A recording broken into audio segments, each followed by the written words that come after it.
Bonjour et bienvenue dans cette nouvelle vidéo où je vais parler du haut potentiel. Pourquoi en réalité le haut potentiel crée des complexes pour les autres, les personnes qui ne sont pas au potentiel. Et particulièrement pour le narcissique ou toute personne qui fonctionne avec beaucoup d'ego.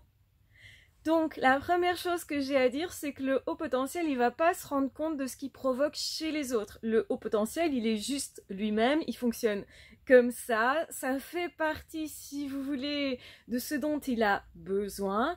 Il va avoir des fulgurances d'imagination, fulgurance de pensée, donc il va créer, il va recréer le monde et son imaginaire va prendre une certaine place. C'est quelqu'un qui rêve un peu plus que la moyenne, c'est quelqu'un qui peut sembler du coup être un peu déconnecté du monde. En réalité, ils ont un regard particulier sur le monde, un regard créatif, inventif, un regard qui questionne les autres, leur fonctionnement et surtout le sens de ce qu'on fait.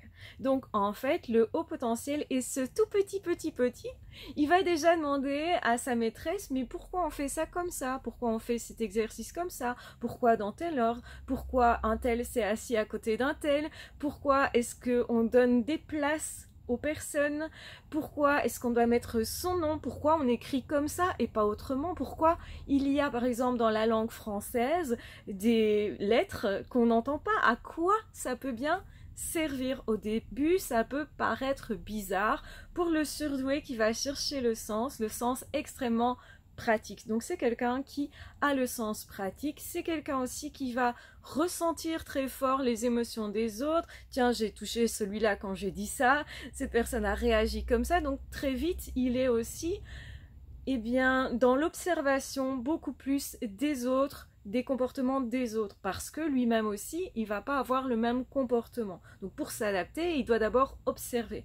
Et donc on peut repérer plus facilement un surdoué parce que c'est celui qui observe. Par exemple dans la classe, c'est celui qui ne dit rien, qui est dans un coin et qui regarde, mais qui regarde avec beaucoup d'attention généralement, qui va aussi s'intéresser très fortement à certaines choses, avec des fulgurances là aussi, de passion. Donc il va s'emporter pour un sujet, il va poser plein de questions sur ce sujet-là, mais pourquoi ça, et pourquoi on fait ci, et pourquoi ça, et pourquoi ça fonctionne comme ça, et pourquoi... Et parfois ça peut un petit peu énerver les professeurs qui se sentent en fait poussés dans leurs limites parce qu'ils ont appris quelque chose qui est précis, donc ils ont, si vous voulez, vraiment une directive, il faut enseigner ceci et pas autre chose, et cet élève pousse le professeur à sortir justement de ce qui est tout tracé, donc de ce qui était prévu. Et donc on peut dire, ah mais tais-toi finalement, tu nous fais perdre du temps, ne pose pas autant de questions. Donc la curiosité n'est pas toujours éveillée chez les enfants. À l'inverse, certains professeurs vont adorer ça, vont se dire « Ah, c'est quelqu'un qui s'intéresse, c'est génial » parce que justement, quand on va pousser cet élève-là à s'intéresser à quelque chose, il va prendre plaisir et devenir doué particulièrement dans ce dans quoi il a beaucoup de plaisir. Et donc, à l'école, on n'est pas dans un système qui attise le plaisir. On est plutôt dans quelque chose, il faut de la rigueur et limite on va associer rigueur à souffrance, travail à souffrance. D'ailleurs, vous reconnaîtrez effectivement l'étymologie du mot travail égale souffrance pour les adultes également. Et justement, cet élève-là, il questionne aussi, mais pourquoi tu travailles si ça te fait du mal, si ça te fait souffrir? Ça paraît illogique. Puis il va comprendre qu'en fait tout le monde se plie à un système, que les autres finalement ne se questionnent plus autant, et donc il va apprendre à se taire, à taire parfois aussi sa curiosité et malheureusement à taire aussi du coup sa flamme de vie. Donc c'est évidemment ce qu'il ne faut pas pour un surdoué.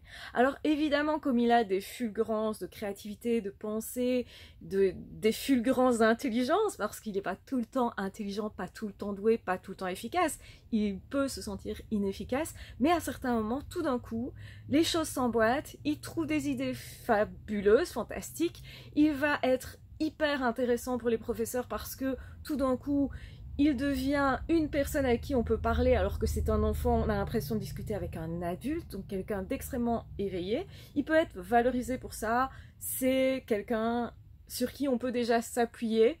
Et ça, c'est l'erreur qu'on peut faire, c'est que cet enfant-là, il est très vite mature. Et donc, il va grandir peut-être trop vite si on le pousse là-dedans, en tout cas. Et en réalité, justement, ça va déclencher chez l'autre leur égocentrisme, leur narcissisme. Pourquoi celui-là qui semblait innocent, qui semblait ne pas savoir faire, tout d'un coup, paf, il excelle et il prend ma place. Et voilà ce que les autres ressentent, et donc du coup, ils vont avoir du mal avec le surdoué, avec le haut potentiel. Donc qu'il soit tout petit, qu'il soit adolescent ou même qu'il soit à l'âge adulte, c'est exactement la même chose. Les autres se disent mais moi j'étudie ça depuis des siècles, enfin, j'exagère mais c'est vraiment ce que la personne ressent, je fais des efforts et tout, et puis celui-là il débarque, il me dépasse en un tour de cuillère à peau comme on dit, hein, donc un tour de main vraiment, et donc c'est extrêmement blessant, frustrant, surtout pour des personnes qui ont beaucoup d'ego ou qui ont à cœur ce projet-là, ce sujet-là, etc. Donc tout d'un coup, le haut potentiel, il va devenir expert et il va dépasser l'expert en un temps record. Pourquoi? Parce que son intérêt est attisé et donc le haut potentiel, il va manger tout le temps la même chose, il s'intéresse à ce sujet, il va lire tout sur ce sujet-là, il va regarder toutes les vidéos sur ce sujet-là, il va faire plein de formations sur ce sujet-là, il va très vite devenir expert par rapport à l'autre qui se sent à la traîne. Et donc du coup, effectivement, c'est pour ça que beaucoup de personnes ne l'aiment pas. Donc évidemment, ça c'est pour les personnes qui sont, on va dire, lambda, qui ne sont pas forcément extrêmement narcissiques. Donc effectivement, le surdoué est le moins narcissique de tous en fait, parce qu'il ne va pas se rendre compte de la situation, ou quand il s'en rendra compte, il va peut-être justement s'empêcher de réussir, rester dans l'ombre, rester caché, parce qu'il va associer le fait de se montrer ou de montrer ses performances avec quelque chose de dangereux. Donc il va s'auto-saboter aussi pour rester dans la moyenne de la classe et pas dépasser les autres, parce qu'il pensera que c'est dangereux. C'est assez courant, justement, du coup, il peut même devenir une personne, un élève en échec scolaire parce qu'il va faire ça, pour être sûr de ne pas être les personnes, comment dire, dans les premiers, quoi. Pour ne pas être dans les premiers, pour ne pas attiser les premiers aussi, parce qu'il va se confronter à des personnes qui ont parfois extrêmement beaucoup d'ego. Ceux qui se placent en premier, qui se montrent le plus, peuvent être des gens extrêmement égotiques. Donc il ne faut pas confondre le fait de se montrer beaucoup avec le fait justement d'être extrêmement égocentrique. Il y a des personnes qui vont faire semblant de s'y connaître extrêmement et ce sont les plus égocentriques. Et donc malheureusement, le haut potentiel, souvent aussi, il va associer le fait de se montrer, de dire aux autres qu'il faut faire parce que lui voit clair, au fait d'être extrêmement égocentrique. Et donc du coup, c'est pour ça aussi qu'on va trouver qu'il est prétentieux, alors qu'il ne l'est justement pas, en fait. Et donc, souvent, il va se fondre dans la masse, vouloir être comme tout le monde, pour ne pas déranger, parce qu'il ne veut pas non plus blesser les autres, c'est pas du tout son objectif, donc du coup il risque effectivement de ne pas vouloir prendre sa juste place.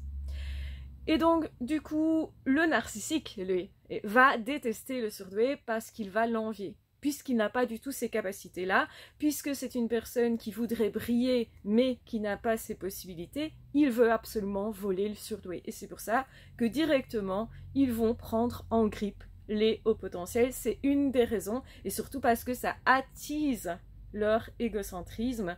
Et donc, du coup, c'est pour ça qu'ils vont particulièrement manipuler le haut potentiel. Je vous embrasse bien fort, je vous aime très fort, j'espère que cette vidéo vous aura apporté des réponses sur le fonctionnement du haut potentiel et vous aura fait réfléchir en tant que haut potentiel. Prenez bien soin de vous, ciao, bye bye.